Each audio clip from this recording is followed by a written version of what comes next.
So my son and I watched a really good movie this last weekend. It inspired both of us to do something.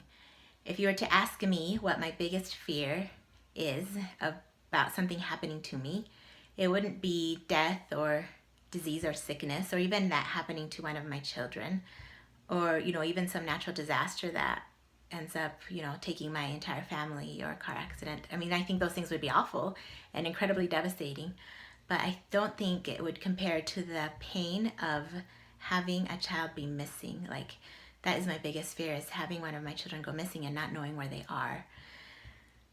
I did get the privilege of speaking to, or not speaking, but hearing Elizabeth Smart's parents speak about the ordeal they went through when they lost their child, when their child went missing. And they talked about how they felt sustained through it, that they did feel God's presence and that He helped them get through this incredibly difficult time. And that gave me some hope that with Christ, anything is possible to endure. But I still just can't imagine having to live through that nightmare. And a movie we saw a couple years ago is called The Abolitionist, and it kind of brought that back, again to my mind of how horrible it is that there are children that are taken and that are found and are exploited and used for selfish purposes of people who have twisted minds. And in the movie, they talked about, how prevalent this problem is, and that the U.S. is the #1 consumer of child pornography, and that often it's people here that go to other countries and exploit children. And he mentions, in one of his movies that it starts with pornography, that he sees this pattern. They just start with pornography, and then that's not enough for them, and they move on to something more violent or younger people, and eventually that's not enough, and eventually they have to have those actions, and they have to have the child, and it's just so awful. I did talk to my children later about how, there's this path, and once you start on this path, it's either you're going to have to stop and repent and turn around, or this is where it leads to these awful men who sit on a boat and laugh about the children they've raped and how young, and these things that you see in this video. And so, in this movie, and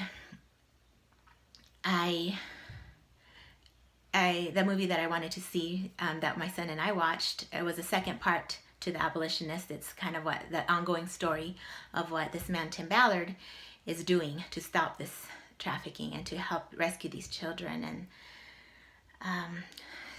to help get them to places where they will be safe. And I had asked my children for a couple months now if anybody wanted to see it with me, my older children, but and nobody ever wanted to watch it. They just thought it sounded so sad and depressing, and I agreed. I kind of hesitated, but at the same time it felt wrong not to watch it. It's called Operation Toussaint, I think. I don't know how to pronounce it, but it seemed wrong to just kind of be uncomfortable and turn a blind eye to it. And so last Saturday, my son William said, "I'll watch it with you, Mom." And so we sat down and he watched it with me.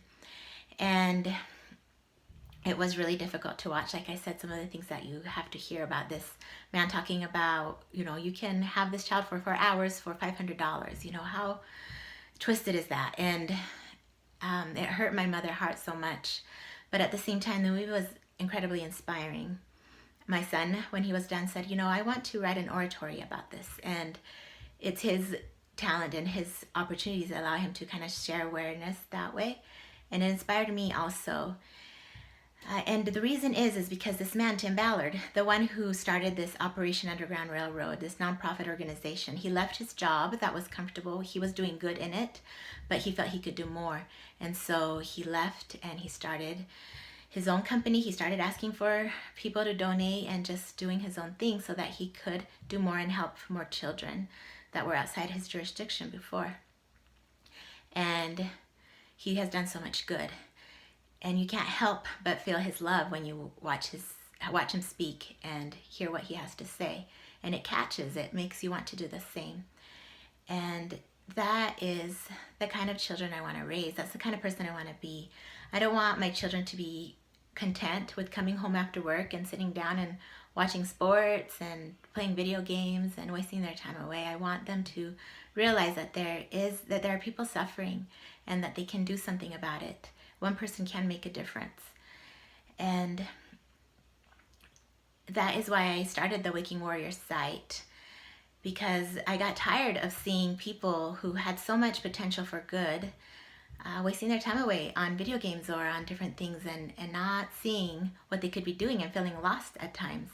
And my own children would sometimes do it, and I would do it sometimes, and I just wanted to be motivated and help other people kind of start to see that there's something bigger and greater. And as I've tried to apply the principles that I've been reading about and learning and sharing in the site, I have seen a big difference in my perspective and a greater joy and focus in my life, and it has been really good, and I wanted to share that with others. So as I watched this Operation Toussaint and I thought about what I could do, and like William said, he wanted to write an oratory, I thought I could donate the proceeds that come into my site as people sign up for the Waking Warriors Journey course to this Operation Underground Railroad. And so that's what I want to do. The first course that you can take when you get on the site is free, and it's just the basic training. It helps you organize your time so that you can free it to be able to hear that calling that your leader's calling you to do, and take those marching orders and go out and do what you need to do. It helps you prioritize. And then after that, you can start on the Waking Warrior Journey course that builds habit, like little small changes into your daily habits that help them have more focus and purpose, and help you free your mind so that you're not constantly in this indecision mode, but you're able to know the basic outline to your day, what's most important to you, and then that helps you be present and focused so that you can love the people around you. You can be more aware of the needs in your community. You know, I am very guilty of sometimes just getting so focused in my own little world that I forget to see the people around me. And so this has really helped me be able to be a little more aware and help me be more present. And so if you like that idea of being able to do that and raising children who are able to do that, who will want to remember, are able to remember that there is a higher cause, then I invite you to go to the Waking Warrior site, go on the courses, take the free basic training course that takes about a week to complete, and then start on the Waking Warrior Journey course with me. That one, again, is just a donation of your choice. It will all go to this Operation Underground Railroad, and it will help you learn to organize your time and your habits in a way that will focus you and will help you find the creative work that you uniquely can do in your circumstances with your talents. Help you be more aware of how you can do what Tim Ballard's doing, make a big difference in the world. One person does have so much power for good if we just wake up and notice the battle raging around us and hear our leader's call. So I invite you to that. We're starting fortification number 1 this week, and so that's a good place to start. So come sign up and join us. Hope to see you there. Bye.